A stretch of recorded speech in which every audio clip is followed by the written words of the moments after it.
Hello, Lulu, and welcome back to the More Money Podcast. This is your host, Jessica Morehouse, and this is episode 357 of the show. And today I've got Michelle Hung, who is joining me, and we're going to be talking about how to manage money for teenagers. If you're a youth, what you can do. If you're a parent, what can you do? What can you do? Because I feel like often we just talk about adults, and although, yes, when you are a teenager, there's not a lot you can do. You do for most things have to be 18 or older. But there's some things that you could do. There's some things that we're going to be talking about that in this episode. So in case you don't know, Michelle Hung is the author of 2 books. Her first book is called The Sassy Investor, and her newest book is called Investing for Teens, How to Save, Invest, and Grow Money. And she is a fee-only financial planner, and she's taught thousands of students and clients how to plan for their financial future and invest in the stock market to build a lifetime of wealth. And she is also a CFA charter holder, a Chartered Financial Analyst is what that stands for, and has spent over 7 years working in investment banking and venture capital prior to starting her career in personal finance and financial education.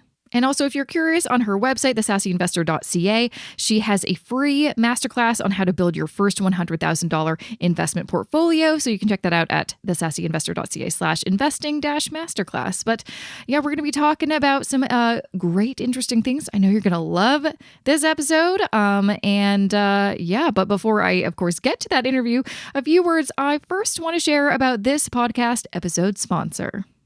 This episode of the More Money Podcast is supported by the Globe and Mail. Although there's a lot of uncertainty surrounding the economy, interest rates, housing prices, and inflation right now, one thing you can be certain about is there's never been a better time to invest in your own financial knowledge. Surrounding yourself with quality information and diverse opinions from the Globe and Mail, Canada's leading source of business and investing news, will better equip you to navigate this year and help you make confident decisions. Globeandmail.com offers an expansive array of personal finance content, newsletters, and tools like the RRSP tax savings calculator that go well beyond just business news and commentary. And for a limited time, the Globe is offering unrestricted access to globeandmail.com for just $75 a year plus tax for your first year. For full details, visit globeandmail.com/podcast. Once again, visit globeandmail.com/podcast to start investing in yourself today.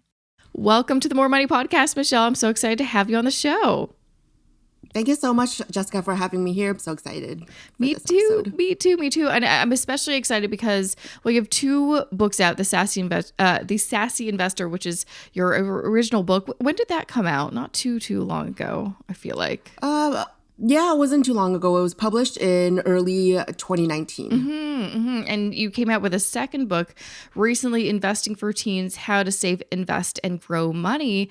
I'm so excited to dive into that topic because I get questions all the time from, parents or grandparents about, they're really interested in the world of personal finance and investing, and they want to be able to teach their, kids or grandkids about investing. And there isn't a lot of information or it's difficult to find that information. So I'm so excited that you have a book specifically on that topic. But before we really dive in, do you want to kind of share a little bit about yourself? I know, you have been on, my social medias for a while, been following you for quite a while, but you're a fee-only financial planner and a CFA charter holder here in Canada. And, I know you do lots of investing coaching. Do you want to kind of share a little bit about, your journey, how you got to where you are now running your own show? Yeah, sure. So I started off in corporate finance, investment banking. I graduated with a math degree, specializing in finance from the University of Waterloo. So I thought I was just, I thought I was going to be doing corporate finance for the rest of my life, but of course not. Everyone's plans get derailed and, it was just wishful thinking. And I was ambitious when I was in my 20s. But by the time I was in my early 30s, I had been laid off from my job.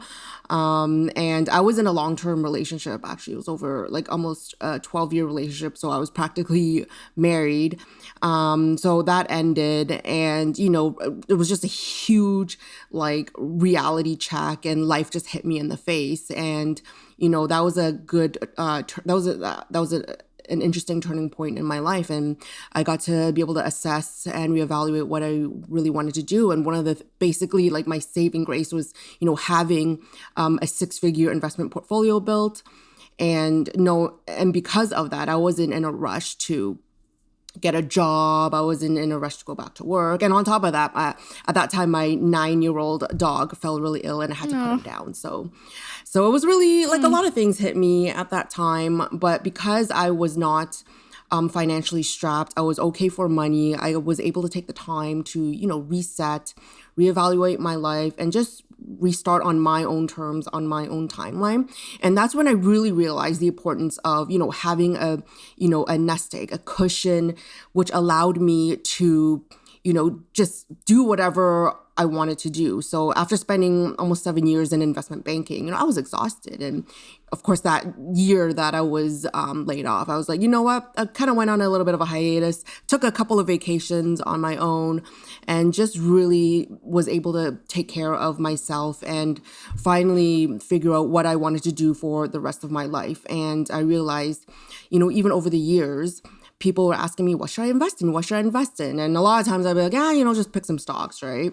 And I actually started off writing a book on how to pick stocks. And then I quickly realized, okay, most people should not be picking their own stocks. At least not at first. So that's what I teach now. But at the very beginning, I'm like, okay, what is the bare minimum people need to do? Because a lot of people weren't even investing, period. So it's like, okay, at the very minimum, earn an average market return, buy some exchange traded funds, some ETFs. They're a lot cheaper than, the traditional mutual funds offered in Canada. So I started off writing a book, and then I built a business, my entire business around it. And that's when I started working towards my CFP, like becoming a financial planner and coaching people and teaching people. So I wanted to, I created where the Sassy Investor is an educational platform first. And I want to make sure that everyone knows what's happening with their money. Even if you're working one-on-one with me, I'm like, you have to understand what's happening with your investments. Even if you don't manage your own money, at least, and you go to an advisor, at least you'll know the right questions to ask. So that was my focus. And that's how I basically built this platform. That's amazing. I'm curious when, working with people one-on-one, or even at the beginning when you were talking to your friends, were there a lot of similar questions they were asking? Like, I find that all the time, like, oh, wow, everyone's just asking about that. Or the other side of it is, a lot of people do start out working with an advisor just because usually they just work with mom and dad's, guy or gal, and or they just, go to the bank. They're like, I need help. And what I found over the years is it's fascinating because a lot of people just expect, oh, yeah, I'm going to hand over my money to this person. They're going to manage it well. But yeah, like you said, you actually still need that foundation of, investment education to know the right questions to ask. But I'm curious, what were some of the things at the start when you're kind of building your platform that you're like, I really need to focus on this because people keep on getting this wrong, or they were asking the wrong questions. Yeah, exactly. And one of the common things that people do get wrong, especially for women, I don't want to kind of zone in on I don't want to stereotype, but it's just for some reason, it's just we're so risk averse, right? I don't even think that's a stereotype. I think that's true. Right? There's definitely some data, and I kind of I feel like that, and I feel like, and I wonder what your perspective is. Usually, it's because this is what I've found over the years is we assume that we're risk averse because we also hear that stat a lot. Oh, women are risk averse. Oh, I guess we're risk averse. And there's definitely some legitimate reasons. It's well, we can't take on as much risk because we earn less, or we have more responsibilities, taking care of the family and things like that. But I think also part of it is we were never included in these conversations. So we don't know much, but it seems like our male counterparts know or have more information, or they're a lot more confident. But I mean, that's a whole other episode. Yeah, we can exactly. talk it, but sorry, go on. So the risk aversion.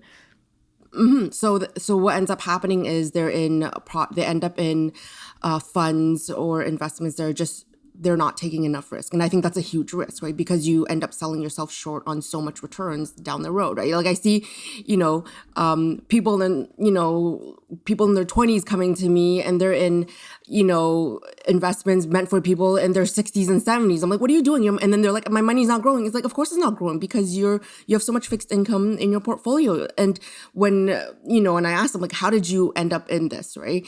And they're like, oh, well, the advisor asked me, what's your risk level? Are you a risky person? Are you not risky? It's like, yeah, I don't want to take any risk. I don't want to lose money. So yeah, because risk sounds like a bad thing, right? Because I feel, I found that too back many years when I worked with an advisor. It's some of the terminology that they use, or they just don't take the time to actually explain what risk means. And like you said, there's a risk of not taking on enough risk. That's a risk. Absolutely. And then it's like, oh, well, 5-10 years have passed and then you haven't made any money. But meanwhile, you could have like more than doubled your money. So that is a very, very common mistake I see, especially with women.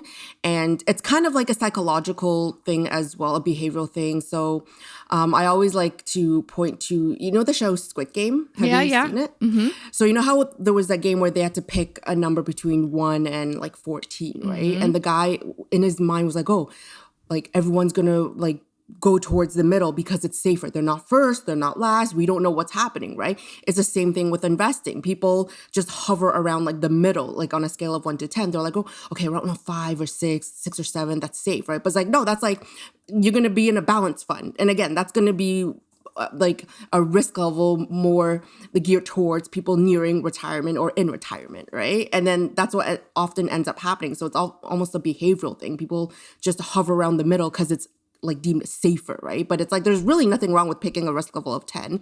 And frankly, a 10 out of 10 is still considered a medium level risk, right? Especially if you're with a robo-advisor, because they're going to be sticking you in a whole bunch of ETFs. And most of those ETFs are, if you go to their websites, it says it's a medium risk level. Mm-hmm, mm-hmm. So that's a trick that a lot of people don't talk about. No, like you said, I don't think a lot of them understand what those risk levels mean, or if you choose something that's less risky, what you're actually giving up for that security or, kind of comfort of like, well, because I think there's just a lot of fear in the industry, whereas like they just really use that as a tactic to encourage, oh, you need to hire me because I'm the only one who could manage your investments. You just don't know enough. And you're like, well, actually we can all learn this. And I think that's part of the reason we both got into financial education is we felt like we were kind of shortchanged maybe, in the industry. And we're like, well, we can learn this. And then we can also teach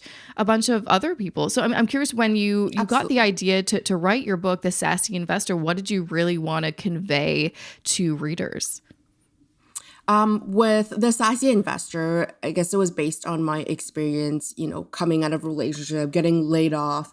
It's like I wanted, it was about independence and, taking my power back. I remember going through the interview process, getting rejected by so many employers. And then I was, nobody likes rejection. Of course, I was like, I was feeling really down. But then I was like, wait a minute, like we put way too much power in the hands of others, whether it's with, our partners, employers, and we create this dependency. It's like, no, we have to take our power back. And, to a point where it's like you have a cushion and, you don't, if something happens, like, you're getting harassed at work, you're not happy in your job, you have the choice to like pick up and leave, right? And same with a relationship, right? If you're in a crappy relationship, it's like you have the, the resources to just pick up and leave and not have to be stuck in a relationship. So my first book was based around that, which was why it was geared towards women, because in going through my journey and my healing process, I realized, a lot of women were unable to detach from, their abusive spouses simply because they were financially dependent on them. I'm like, that's not fun. And, that's not the way to go. So it's like, no, we have to do something about this. So that's what my first book was based around.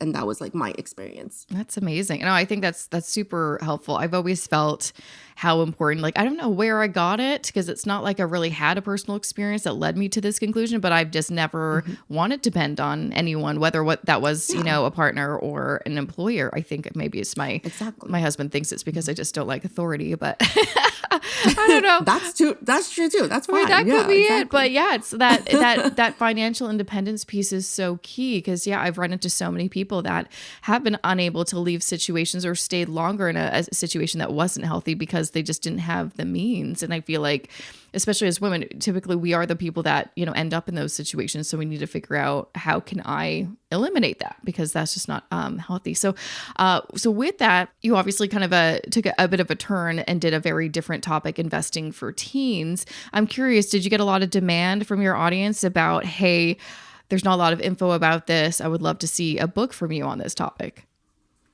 Yeah, there were definitely questions around, how should I invest for my kids, my teens? And even after I published my first book, I was like, okay, my next book in my pipeline, it's going to be geared towards teens, like young adults, like just before they make a huge financial decision, and that is going to university, right? Because I've seen, I know at least in Canada, our student loans are a little bit less like forgiving compared to our like US counterparts, right? So, but still a lot of people, are still graduating with $30,000, $40,000, $50,000 of debt. In the States, we see people with 6 figures worth of student loans by the time they graduate. And then, I hear all these stories about, oh my gosh, I didn't even get to finish school. I changed subjects, but I owe $250,000 and, they're working for a nonprofit organization or something like that, right? And I was like, okay, no. We have to make better financial decisions when we're young, because we're so young, and all of a sudden it's like, make a decision and there's going to be some significant financial impacts like somewhere down the road. For decades to come. And you're like, I'm 18 or 17. I don't know. Exactly. Yeah. We're like not even legal. We can't even drink here, right? Yeah. Or even like in the States. So it's like, how are kids supposed to make good decisions when they don't know what the consequences are? And certainly when parents aren't teaching them these things, right? So I found that, this is a gap that I wanted to fill. It's like, okay, before you make a decision to, go to school, take on $50,000 worth of debt, this is what's going to happen. This is how much it's going to cost. This is how you can best prepare for it. And, get into a subject. And this is, it's controversial, but it's like, pick something where, at the end of the 4 years, you can get a good paying job where you're able to pay it back and you don't end up working at like a Starbucks or something like that. Nothing wrong with working at Starbucks, but you have like thousands of dollars worth of loans. You want to make sure you have a good salary. Think about the career. Yeah. And I feel like that was something that was never really, I don't know. It was more just like, please just go to university, because, me and my sisters we were the first generation to go to university and get degrees. And so that was the goal, is just to get any degree by any means. But then, then you finish school and you're like, wait, how do I get a job? Or I like really didn't think, I was thinking about a career, but I don't think I was actually thinking of some of the impacts of choosing, like for me, it was a career in the film industry. And then I finished school. I'm like, oh, I actually don't want a career in the film industry. Or I don't want to be a starving artist, filmmaker, or I don't want to work on film sets. So shoot, maybe I should have rethought some of this. I mean, it all worked out in the end, but it was, it took me a lot longer, I think, to hit my stride than some people who maybe were able to kind of make those decisions before or during university. And yeah, like you said, there's nothing where, it's awful just thinking that people are spending 4 or 5 years of their life in university and tens of thousands of dollars and graduating, and then either wanting to totally switch careers right away or can't find a career because, you can't get really a job in philosophy, not a job. Exactly. And it's okay to switch careers. There's nothing wrong with that. Like if you had an interest, you took an interest, you tried it out, that's fine, right? Like, of course, because you don't want to regret not doing it, right? But it's like factoring in being more financial conscious of, the consequences of switching, of getting into it beforehand, and just knowing that, okay, when do I pull the plug if I'm not interested? What kind of jobs can I do in the, afterwards, or even in the meantime, right? Like, of course, it's really common for kids to be working while they were in university. And I was really fortunate to be to be in a co-op program where I was attending school for 4 months and then working full-time for 4 months. And that really helped pay for a lot of my schooling. But nonetheless, I was poor with my money in university. I was really crappy. I accumulated debt because, again, I didn't have the tools. Yeah. And I just, I was with a partner who loved credit cards and it was okay. And that got me into a bit of trouble, even though I was making good money and I should have been able to pay for my tuition and everything, but I didn't. I just spent so much money and I was irresponsible. So, Oh, I think too, because I hear usually the people that have, especially, lingering credit card debt and they're much older, they're in their 30s and 40s. It usually starts, at those younger ages, college or in your early 20s. And I think part of it is because we never got those tools, so hopefully that curriculum does enter schools a lot earlier. But I think part of it is this is the first time we've ever had money, whether it's even just credit. We're like, this is the first time I've had it. And so if you get it is kind of like tasting candy for the first time. You're gonna get a little excited and go a little crazy unless you had something. For me, I didn't, and I think part of it was because I had to pay for school myself, and I did have some tools I got from my mom. I saw her budgeting it, so I learned frugal living. But there's a lot of things I didn't learn that I had to then make up for when I was in my 20s. So I always kind of think back to where does this all start? Because so many people, but like yourself, you were able to kind of recognize that, learn what you didn't know, and now you are where you are today teaching others. But a lot of people may not have had, there's that thing that kind of clicked, or that, experience that kind of changed things. And that's the difficult thing is, people are like, oh, I wish, things were different and I learned this a lot sooner. But I guess, again, that's part of the reason why you have this book that I'm sure, adults can read as well. It's not just for teens. Absolutely. But besides, really thinking about the investment you're making in yourself going to post-secondary, obviously it depends on, what country you're coming from. There's different regulations, to, especially, age of majority and things like that. But I think what I've recognized is a lot of parents don't quite know, what some of the things that they should be aware of. Maybe they're getting asked by their children, like, hey, I want to start investing because there's some guy on YouTube that's talking about it. How do I get started? Or I'm getting a lot, or, during 2020 when everyone was, asking everyone under the sun, hey, how do I, triple X my money? Everyone was just going a little bonkers. I was getting a lot of questions from young people asking how to get started. And I think, we've kind of touched on this, limited information and a lot of misinformation. Do you want to kind of speak to what are some key things, parents and, young adults, teens should know about, starting their investing journey?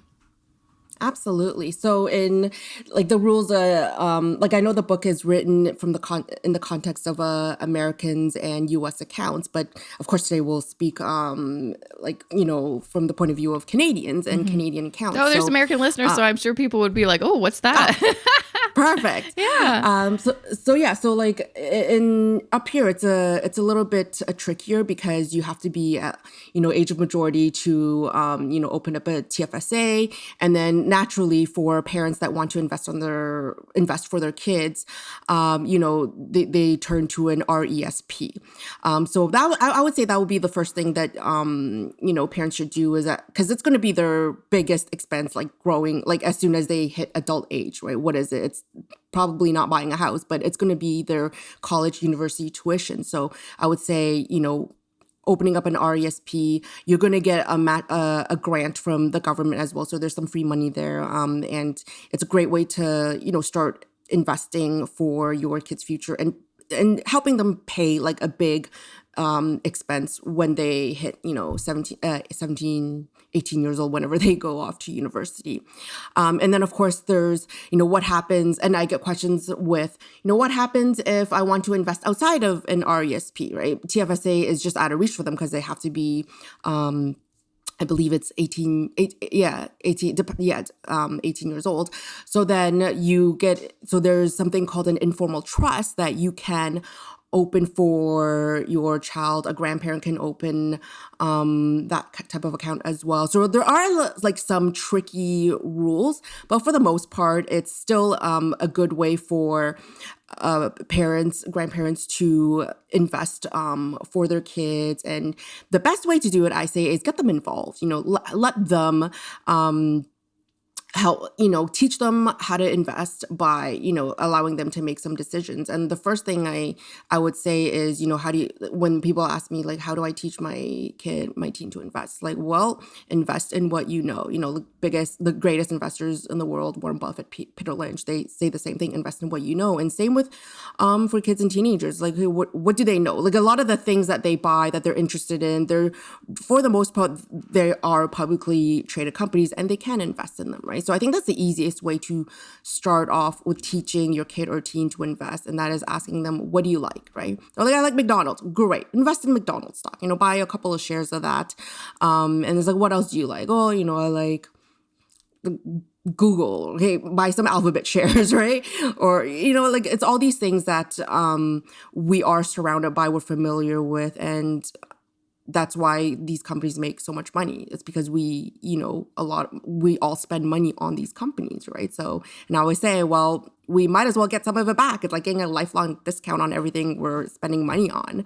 And kids and teens, they go and spend money. So why not teach them, to get that lifelong discount and invest in these companies? No, absolutely. And yeah, like you said, there's no better gift, I think, not just like the investing side of things, but like, having them involved, because it's too often, like I hear from people, in their 20s, 30s, 40s being like, well, I've never bought stocks or an ETF, or I've never opened up an account before. And, the longer you wait to do it, the bigger it kind of seems, that it seems a bit scary and daunting because it seems so new. So if you can kind of integrate that or introduce that concept, and this is how you open up a discount brokerage account, and show them how to do it, it demystifies it and makes it less scary. And then they'll feel more confident to continue their education and learning and making, good decisions. But you mentioned that, the book is very more focused on in the US, and, we do have some US listeners. So I'm curious, what are the big differences compared to, like, if you're, wanted to invest as a young adult or a teen in the US? Are there more options? It always seems like there's more options. Yes, that's true. They do have some more options. So even for teens that are working, like say they're 14 years old, 15 years old, when they work, they can start contributing to their own type of like Roth IRA account. So that's a huge benefit for in terms of that. And it's more like, there's up here with the informal trust, there's a lot of like, I guess, scary warnings and stuff like that. But I guess it's because it's just less popular. Whereas in the US, it's like, oh, a kid can just open up, a type of Roth IRA for them if they start working, and they can start contributing money and investing, right? In either case, whether you're in the US or Canada, you need adult supervision, right? So it's just a matter of what type of account you're going to be selecting. And the parent still has to be responsible for the child's account. You can't just hand it over, right? And you hand it over when they reach the age of majority. So that's one account that's really beneficial for teens in the US. Whereas like in Canada, it's like, well, RESPs or, informal trust, right? And it has nothing to do with what kind of income you're earning and stuff like that. But the taxation rules are like there's some taxation rules in terms of where like the source of money, right? Gifts versus child benefit money, right? Those things will be taxed a little bit differently. So it's just like a lot of rules that you have to read up on, and that's what you can just look up before you make a decision to open the type of account that's most suitable for your children. And I assume too in the US there's a type of account that's similar to the RESP, which is more focused on saving for college. So it's the 529 college savings. So it's similar to the RESP. And again, lots of rules, states, like depending on the state you're living in, there could be grants and stuff like that that kind of match what you're putting, like your contributions. But yeah, so depending on the state you're in, it's different, right? So obviously it seems like it's a bit easier to actually start investing as a teen when you've got those limited options, because like you said, you need adult supervision. But once you hit the age of majority, then you can kind of do it on your own, and that's great. You get that freedom. But I've definitely seen, especially over the years, as it's become so easy to open up an account an app that will let you to trade for free. A lot of young people are getting into it for the right reasons, maybe to, build wealth over time, but aren't necessarily making the best choices, or the information that they're getting are from, questionable sources like Reddit or Instagram or TikTok. I'm curious, what are some like really important things that young people, as they're starting their investing journey, should keep in mind so they can avoid those really expensive mistakes? Mm-hmm. So I think a lot of the mistakes are driven by just not being educated and not understanding what the risks and what the consequences are. And so for those that are like, if we teach them, look, if you invest in one individual stock, you put all your money in it and you borrow money to invest in it, it could very well go to zero. Whereas if you're diversified, let's just say you invest in, an ETF or a mutual fund, your money will likely not go to zero. So yes, there's a potential for that stock to go, 5-10 times, but you can get wiped out so fast if it doesn't work out. And especially if you're buying into hype, if you're buying into people pumping up a stock on Reddit, that's manipulation, right? So just teaching them manipulation, the consequences of investing everything in one stock, investing in hype, and just like, if you can tune out the noise and stick with your strategy, and that's what this book teaches, right? It's like, this is your strategy. Like, slow and steady wins the race. You're going to invest consistently. You're going to be diversified. You don't listen to anything else out there. And people listen to everything else out there is because they haven't learned the correct strategy. They haven't educated themselves. And they're just they're like, oh my gosh, here's fast money. Who doesn't like fast money? Yeah, like, everyone's looking for a shortcut, Exactly, right? And naturally and fine. Like, it's fair, right? But if that path is not the way to go, you're going to stick to your strategy and all of this will not matter. And that's how you ultimately end up being a successful investor. I know. It's whenever I have these conversations, it's like, I feel like everyone is looking for that secret recipe, or just like, what's the tip that will make me, just surpass everybody. It's like, listen, investing actually isn't that complicated. It's actually pretty boring, but the hard part is actually following through with those boring guidelines.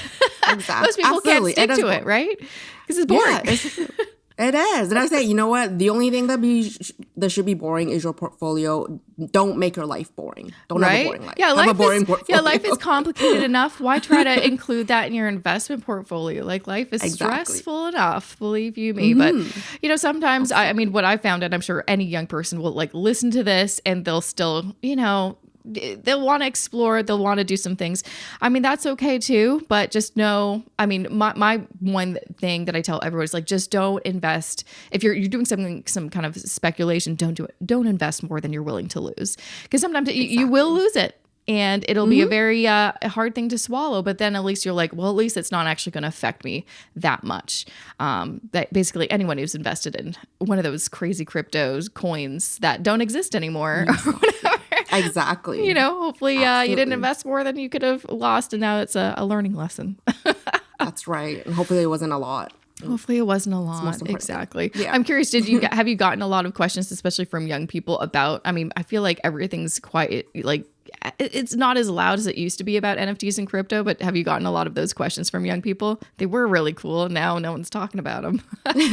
Well, that's the thing. Nothing's happening. Everything's like going down, and all I see in the headlines are like people getting arrested, like the cryptos that are failing. And so I'm getting absolutely no questions around crypto and NFTs. At one point that's when everything was, going really well. People were making so much money, and it was like all hype. Like on TikTok, all I saw were like NFT videos popping up on my feed. I'm like, oh, okay. And it's like, look how much I make $36,000 in 4 days, make $8,000 in 2 days. I'm like, this is so bad. Like, it's terrible. Like, this is driving people to be, greedy. It's sucking them in. And then it's just so bad, and I hate that, right? But there's nothing I can do about it. Like that's just the way the world works, right? And that's social media for you. That's the noise. And yeah, if you want to give it a try and put, whatever, a couple $100 you can afford to lose, you want to test it out, go for it, right? But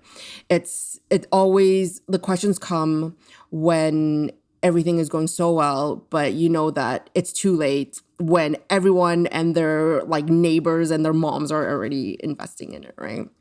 Happened with crypto, happened with Bitcoin in 2017. It happened with all the meme stocks. Like everyone was asking me about GameStop, AMC, Nokia, all these, questionable companies and their valuations. So. Yeah. So it's really during these times of quiet, maybe that's kind of the lesson, right? You're like, why is it so quiet? So, well, yeah, exactly. It's hard to, I think, focus on some of that like tried and true investment, advice and those strategies when there is so much noise. So it's, part of the thing I think is really, understanding when it gets too noisy, how to mute it, because lots of it's just trash. Lots of it's just trash. Exactly. Absolutely. And when everything and the media is talking about it, it's time to stay away, or if you already own it, it's time to sell. And that's it. Like it's because eventually it all comes crashing down, especially if it went up really, really quickly. What goes up fast will come crashing down just as fast. One last question. I'm just kind of curious because you worked in the industry and now you are, running your own business. Has your kind of outlook or investment strategy changed at all? Or is what you kind of did back then, you're still kind of doing it? Yeah, it's the same strategy because I guess the stock markets are they're just driven by human behavior. And we haven't changed all that much over like centuries, That's right? True. So naturally it's, we're seeing this, we're approaching maybe, like a recession, whatever. We had like a huge bubble because of all the money that was printed out from COVID. And now they're easing, like there's quantitative easing. It's the same cyclical economic cycles, the same cyclical behavior, human behaviors. And, at the end of the day, slow and steady wins the race. Don't buy into overvalued stocks. For example, everyone was so into like Tesla and everything, and look at it, it is down so hard.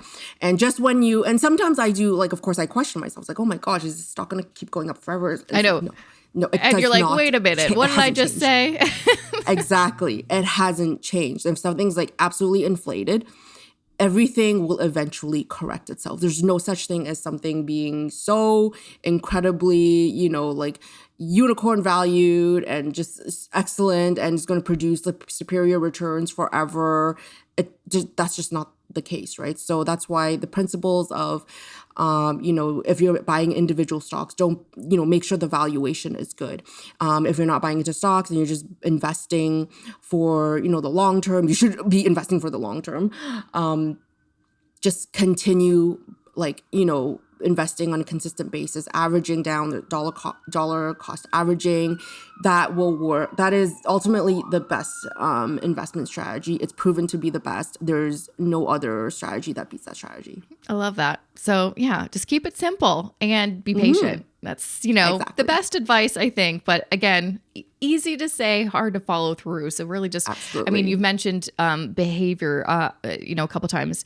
And I'm like, yeah, that is, I think, the missing piece. So if you feel like you've listened to everything that, and heard all the investment advice, I'd say, and you still feel like there's some kind of missing piece, start learning more about behavioral economics and just the psychology of things, because that is the thing that makes us to do stupid things. Right? Yeah, you are your own worst enemy when it comes to investing. It's not the stock markets, it's not individual companies, it's not blogs out there, it's you, because you control ultimately when to hit that sell button. And Absolutely. That's when people fail and lose money. It's like they can't control themselves. So it's like at the end of the day, just like, you know what, you need to check yourself. Yeah. Just check yourself. Especially if you know this and you feel crappy, you feel like, oh my gosh, am I going to be losing money? Just check yourself.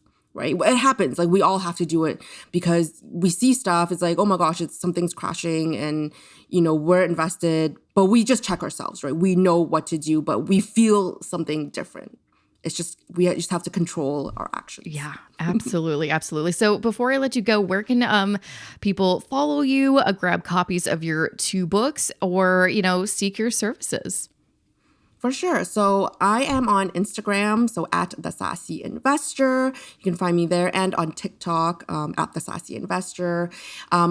Both of my books are on Amazon, so you can do a search for that on Amazon. And if you want to, book a call with me, work one-on-one, my website is www.thesassyinvestor.ca. Perfect. Well, thank you so much, Michelle, for coming on the show and sharing all your wisdom. I think this is a really important information and just a reminder for, as we enter 2023, and who knows what's going to happen this year, but I feel like we all need we need to check ourselves this year. Exactly.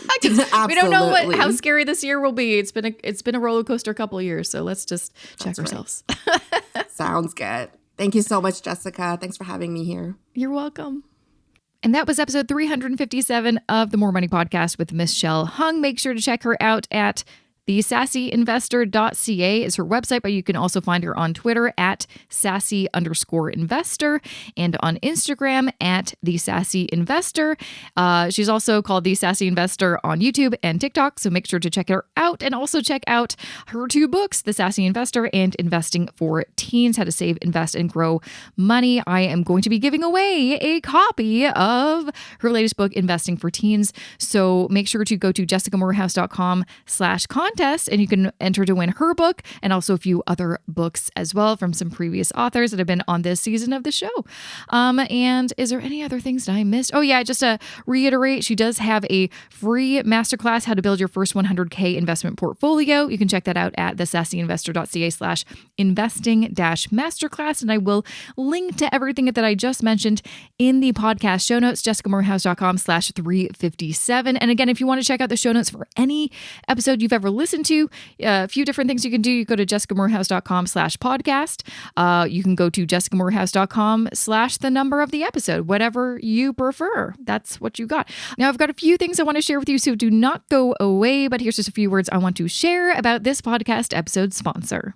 This episode of the More Money Podcast is supported by the Globe and Mail. Want to better understand economic trends and policy decisions and how they impact everything from housing markets to employment? Or maybe you want to take control of your finances by learning strategies for reducing debt, managing expenses, saving for a home, and identifying investment opportunities in this unpredictable marketplace. From explainers covering basics like how to invest with limited cash or how to pick a robo-advisor, to newsletters, tools like Watch List and Stock Screener, the Globe has everything you need to invest in yourself and your financial future. And for a limited time, the Globe is offering unrestricted access to globeandmail.com for just $75 a year plus tax for your first year. For full details, visit globeandmail.com/podcast. Once again, visit globeandmail.com/podcast to start investing in yourself today.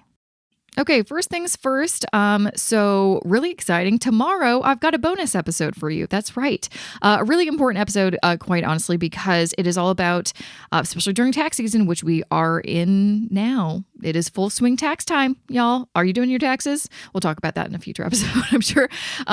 So I have a guest on, Lee Tynan, who actually did a YouTube video with about a year ago, and it was all about cybersecurity and, just how to protect yourself from getting scammed. So make sure to listen to tomorrow's episode, a special bonus episode. But besides that, other things that I want to let you know about. So, of course, I reminded you that there's a book giveaway going on. But also, since, we talked a lot about, managing your money and investing in this episode, in case you don't know, I have an investing course. Is called Wealth Building Blueprint for Canadians, and it's been around for over 2 years now, and it's been amazing to see the students enter the course, especially during such an interesting time the past couple of years, quite honestly.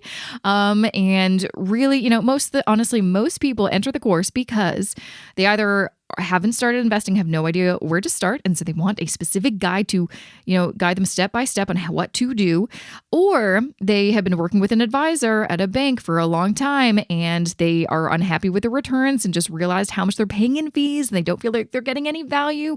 Believe me, I've literally talked to at this point, probably, hundreds, if not thousands of people about this who've had the same experience, and they are tired of it, and they want to learn how they can do it on their own, and also how they can better understand what they're currently investing in, and if they can kind of call BS on their advisor, because I feel like we have all been there. So if you want to learn more about the course I've built, it is of course a course. It is of course a course. Oh my gosh, Jessica. It is of course a course about passive investing, my kind of preferred strategy for investing, all about those index funds, baby. You can find more information at jessicamoorhouse.com/course. And in case you also don't know, and you are looking for a way to improve your finances, the best way to get started and get organized with your money is crazy, I know, having a budget. And I've got a bunch of budget spreadsheets on my website for pretty much every scenario you can think of, whether you're self-employed, whether you're a couple and one of you has a side hustle, literally anything you can think of. I probably have a budget spreadsheet specifically for you. It'll help you create that budget, track your spending, track your net worth, give you a bunch of reports to see how you're doing in your progress. You can find all of that at jessicamoorhouse.com/shop. So I feel like that's probably enough. Again, I'm going to see you back here tomorrow with that bonus episode. So thanks for listening. Shout out to my podcast editor, Matt Rideout, as always. And I will see you back here tomorrow. So have a good evening and see you bright and early tomorrow.